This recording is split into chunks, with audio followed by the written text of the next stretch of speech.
لیکن جب بیٹے کی میت کے قریب آئی تو اب نہیں روئی. کہتے ہیں ہمارے چہروں پہ نظر دے ڈالی اور کہنے لگی تمہارا کلاس فیلو فوت ہو گیا ہے؟ واقعی چلا گیا ہے؟ کہاں؟ پردہ کر. واقعی؟ کہاں؟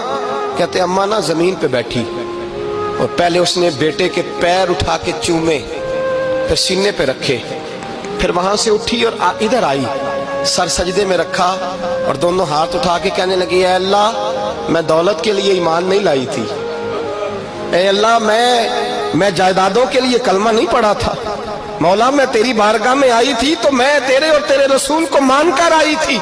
خدا بندہ میں نے میکے چھوڑ دیے، سسرال چھوڑ دیا، ننیال چھوڑ دیے، ددیال، وہ دشمن تھے سارے دین کے، چھوڑ کے آئی. میں نے آرزوؤں کا بڑا مکان بھی چھوڑا.